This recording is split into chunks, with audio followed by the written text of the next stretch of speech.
রহস্যজনকভাবে নিখোঁজ ভাটপাড়া থানার অবন্তিপুর মণ্ডলপাড়ার বাসিন্দা এক স্কুল ছাত্রী। গত 2রা জানুয়ারি সকাল থেকে নিখোঁজ মণ্ডলপাড়া গার্লস হাই স্কুলের 7ম শ্রেণীর ছাত্রী জুয়েল ধর। আত্মীয় পরিজনদের বাড়িতে খোঁজ চালিয়ে ওর কোনো সন্ধান মেলেনি। অবশেষে ওই দিন রাতেই ভাটপাড়া থানায় নিখোঁজের ডায়েরি করেন ওর বাবা প্রবোধ কুমার ধর। নিখোঁজ ছাত্রীর জেঠু জেঠিমার অভিযোগ, সৎ মায়ের অত্যাচারে জুয়েল বাড়ি থেকে পালিয়েছে। এর আগেও 4বার বাড়ি থেকে অন্যত্র চলে গিয়েছিল। জানা গিয়েছে জুয়েলের বয়স যখন মাত্র 2 বছর 3 মাস তখন তার মা মারা যায়। ওর বয়স যখন 7 বছর তখন ওর বাবা ফের বিবাহ করেন।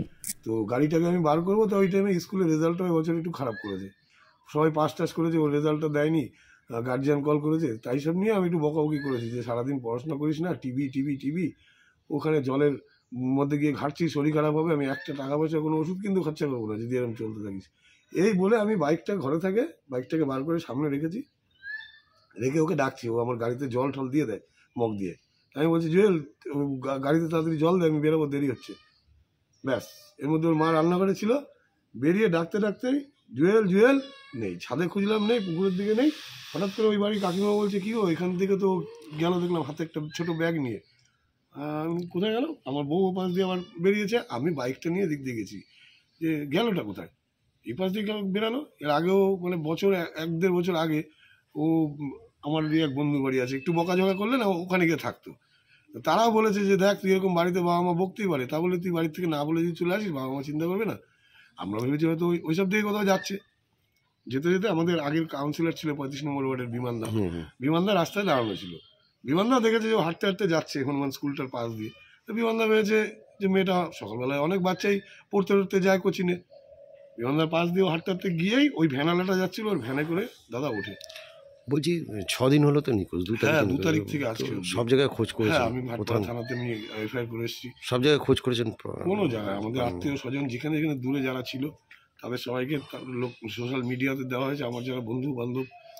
একটা কথা উঠে আসছে যে মারধর করা হতো, ওর মা সৎ মা মারধর করতো। দাদা সৎ মা কি আর পৃথিবীতে কেউ নেই? 5-6 বছর ধরে সেই মেয়েটাই মানুষ করছে।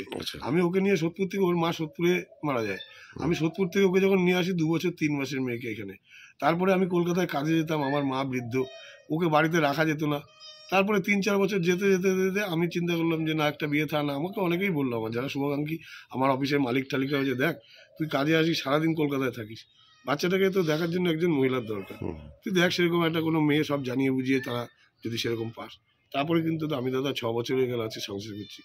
ওর জন্য সোনার জিনিস থেকে বানানো থেকে ওর জ্বর সর্দি খাওয়া দাওয়া সকাল বিকাল, ও সৎমা ওর কাছে এটা একটা চ্যালেঞ্জ যে না আমাকে খারাপ হলেই আজকে ওর কথা বলছে, ভালোভাবে যে এতদিন রেখেছিল সেটা কিন্তু দাদা কেউ বলবে না। আমি নিজে বলছি যদি সৎমাই কোনো অত্যাচার করে থাকে বা কিছু করে থাকে তাকে তো খুঁজে বার করা হোক। বাচ্চাটাকে যদি আজকে দিনকাল ভালো না, আমি নানান রকম কিছু আশা করছি, কোথাও একটা ট্র্যাকিং এর পরে বাইরে চলে গেল কিনা, পাচার ফাচার এসব ব্যাপারে ওইটাকে আপনারা খোঁজেন। তারপরে যদি মনে হয় আমার বউয়ের প্রতি কোনো এলিগেশন আছে সেটা নিয়ে আপনারা যা বলবেন আমি সেই অনুযায়ী সহযোগিতা করবো। এখনো পর্যন্ত বলছি আপনার মেয়ের জ্যাঠা তো? হ্যাঁ। কি হয়েছে ঘটনাটা? কি হয়েছে? ঘটনাটা হলো গত 2 তারিখ সকাল 7:30 থেকে 8টা নাগাদ মেয়েটিকে খুঁজে পাওয়া যাচ্ছে না। মেয়েটি নাকি আমাদের বাড়ির পেছন দিক থেকে চলে যায়। এবং কি নাম? মেয়েটির নাম হলো জুয়েল ধর। কোন ক্লাসে পড়ে? ক্লাস 6, এবার 7-এ উঠবে। কোন স্কুল? আমাদের মণ্ডলপাড়া বালিকা বিদ্যালয়। তারপর আমি এটা জানতে পারি আমার বাড়ির পেছনে শম্ভু বলে একটি ছেলে, আমারই বন্ধু, তার কাছ থেকে। তারপর তো মোটামুটি আমি সবার কাছে আমার যেসব ফেসবুক ফ্রেন্ড ওদের জানিয়েছি ঘটনাটা। তার বাবা মাও খুঁজতে টুজতে বেরিয়েছে। তারপর থেকে আমি আশেপাশে যেসব যেমন আমার প্রতিবেশী ভাই বাপি অমিত ভদ্র, তাকে জানাই, সে বিষয়টা যেখানে যেখানে জানিয়েছে এবং আমার মাধ্যমে সমস্ত কিছু। এবং তারাও কি করেছে, ওরা সেই দিন রাত্রে 8:30 নাগাদ বোধহয় একটা মিসিং ডায়েরি হয় আমাদের ভাটপাড়া থানা, 35 নম্বর ওয়ার্ড ভাটপাড়া থানায় জানানো হয়। তারপরে জানানোর পরে সেখান থেকে পুলিশ তারপর বোধহয় আমাদের বাড়িতে এসেছিলেন। পুলিশ আসার পর পুলিশ ইনভেস্টিগেশন করে গেছে, দেখে গেছে, জিজ্ঞাসা করে গেছে কোথা দিয়ে ও গেছে, আশেপাশের প্রতিবেশীদের কি নাম, এই জিনিসগুলো জিজ্ঞেস করে তারপরে পুলিশ যায়। এবং তারপর বোধহয় কি কারণে পালালো বা চলে গেছে মনে করছে? কারণটা দেখুন, এখন কারণ তো অবশ্যই একটা কিছুটা নির্যাতন তো আছেই। এখন সেটা সৎমার ইয়েই হোক, আমরা যেটা দেখেছি চোখের উপর। বাবা কি করছে? বাবা এমনি একটা প্রাইভেট জায়গাতেই চাকরি করে এবং সকালবেলায় কোথায় মাছের আড়তে সেখানে যায় এবং সেখানেও কাজ করে। ওখান থেকে আসার পর একই ঘরের মধ্যে নির্যাতন করতো, আপনারা ছিলেন, কি বুঝছেন? তার নির্যাতন মানে আমি যেটা দেখেছি, ওকে দিয়ে সকালবেলায় বাসন মাজানো, তারপরে ঘর মোছা, এইসব। কিন্তু ও বাচ্চাটাকে, আরেকটা ওর ছোট ভাই আছে, সেই ভাইটাকে ও খুব ভালোবাসতো। সেই ভাইটাকে নিয়েও এখানে ওখানে দোকানে টোকানে যাওয়া, আশেপাশে বাজার করা এবং তো এইসব করতো। কিন্তু ও যে চলে যাবে এটা তো এইভাবে, এর আগেও 2-3 বার চলে গেছে, কিন্তু তাকে পাওয়া গেছে। কিন্তু এটা এখন দেখছি আমরা রেঞ্জের বাইরে চলে গেছে। যখন নির্যাতন করতো তখন আপনারা দেখেননি বা কিছু প্রতিবাদ নির্যাতন করেননি? মানে দেখুন, আমরা যখন করতাম, আমি অফিসে বেরিয়ে যেতাম, আমার মিসেসও একটা স্কুল টিচার, সেও বেরিয়ে যেত। সেই সময় তো মারধরগুলো চলতো না। আমার বৃদ্ধ বাবা মা, আমার বাবার বয়স 84 বছর, আমার মায়ের বয়স প্রায় 75-এর কাছাকাছি এবং তারা দুজনেই অসুস্থ। তাদের সামনে এই জিনিসগুলো চলতো। এখন তারা আর কি বলবে? আপনি কি মনে করছেন সৎ মায়ের অত্যাচারেই চলে গেছে? আমার তো মনে হয় তাই, নাহলে বারবার সে এই অ্যাটেম্প করবে কেন? কারণ যখন নাকি আমাদের সঙ্গে সে ছিল, আমি তাকে আমার মিসেসকে মা বলে ডাকতো এবং আমরা ওকে নিয়ে দুবার দীঘায় গেছি, তারাপীঠে গেছি, মায়াপুরে গেছি এবং কোনো অনুষ্ঠানে, আমার শ্বশুরবাড়ির কোনো অনুষ্ঠানে তাকে নিয়ে আমরা যেতাম। কালীবাড়িতে পুজো দেওয়া থেকে শুরু করে ঠাকুর দেখতে বেরোনো, সমস্ত কিছু। সেই সময় তো কোনোদিন এরকম সে করেনি। এই বিয়েটার পর থেকেই সে হঠাৎ চলে যাচ্ছে এবং 4-4 বার অ্যাটেম্প, এটা বোধহয় সম্ভবত 5 বার। এর আগের বারও যে চলে গেছিল সুশান্ত বলে একটি ছেলে, তাকে খুঁজে এনে দিয়েছে এবং সুশান্তর কাছেও সে তার মার সম্বন্ধে এই ধরনের কথাবার্তা বলেছে এবং কোনো আত্মীয় স্বজনের সঙ্গে মিশতে দিত না। ইভেন আমরা কথা বললে পর্যন্ত তাকে মারধর করতো, কারণ পাছে আমাদের এই ঘটনাগুলো বলে দেয়। তা আমরা কথা তার সঙ্গে বিশেষ বলতাম না। তার কারণ হচ্ছে একটাই, যে আমার একটা ধারণা ছিল যে আমি যদি কথা বলি তার সঙ্গে, সেই মেয়েটির সঙ্গে কথা বললেই তাকে হয়তো মারধর করবে। সেই জন্য আমার মিসেস বললো, দেখো, আমরা যদি কথা না বলে ও যদি মার কম খায়, সে জায়গায় আমার মনে হয় কথা না বলাটাই ভালো। কিন্তু এমনি দেখা হলে হাসতে ঠাসতে, আমার বড় ছেলের সঙ্গে দেখা হলে, দাদা যেহেতু সেই হিসাবে ও হাসতে ঠাসতে। কোনো এখন কি চাইছে? কি মনে আমার এখন একটাই চাওয়া, সেটা হচ্ছে প্রথমত মেয়েটা বাড়িতে ফিরে আসুক, সেই সালামত মেয়েটা ফিরে আসুক। আর আমার কিছুই চাওয়া নেই। ওর বাবা মা তো নেই, ওর বাবা মা সম্ভবত তালা দেওয়া ঘরে। খুব সকালবেলায় বেরিয়েছে, হয়তো খুঁজতেই বেরিয়েছে। এখন খুঁজতে বেরিয়েছে কি নিজের যে নিজস্ব সন্তান, সে তাকে আগরপাড়ায় রেখে এসছে, তার জন্য গেছে, সেটা আমি জানি না। তবে অ্যাটলিস্ট আমার ভাইয়ের তো মেয়ে, আমার ভাইয়ের একটা মেয়ের প্রতি আর যাই হোক ভালোবাসা আছে। সে তো বাবা, তার তো ঔরসজাত সন্তান, সে হয়তো এটার জন্য চেষ্টা করছে। আর অন্যান্য কেউ কোনো নাটক করছে কিনা আমি জানি না। আপনার নাম? আমার নাম প্রণব কুমার ধর। বলছি, আপনি তো মেয়ের জেঠি, সৎ মায়ের অত্যাচার এটা কেন আপনার মনে হয়? সৎ মায়ের অত্যাচার তো বটেই। একটা দেখুন, ছোট থেকে একটা শিশু যদি বড় হয়, তার তো একটা মানসিক বিকাশের প্রয়োজন হয়। ওর ওর পারসিস্টিটা খুবই দুঃখজনক। প্রথম কথা হলো, ওর ছোটবেলায় ওর চোখের সামনে ও দেখে যে ওর মা গলা দিয়ে ঝুলছে, তখন ওর বয়স ধরুন 2.5 থেকে 3 বছর বয়স।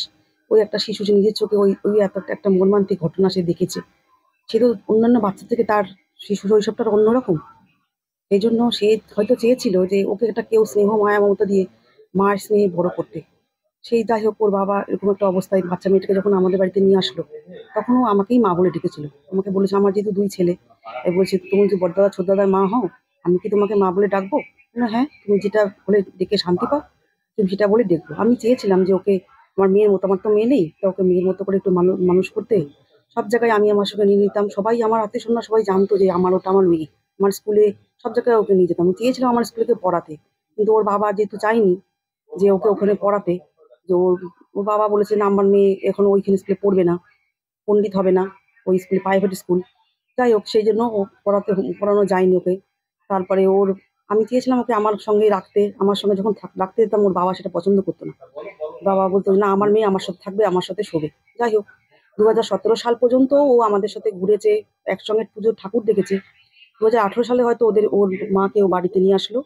তারপর থেকে ও যে মেয়েটা আমাকে মা বলে ডাকতো, সেই মেয়ের মুখে আমি হঠাৎ শুনলাম আমাকে ডাকছে বম্মা বলে। ঠিক আছে, তাও আমি বললাম থাকো, ওরা যদি মা নিয়ে আসার পর যদি ওরা ভালো থাকে, সুস্থ থাকে, সুন্দর থাকে, তাহলে তো আমার এর থেকে বেশি খুশির বিষয় আর কিছু নয়।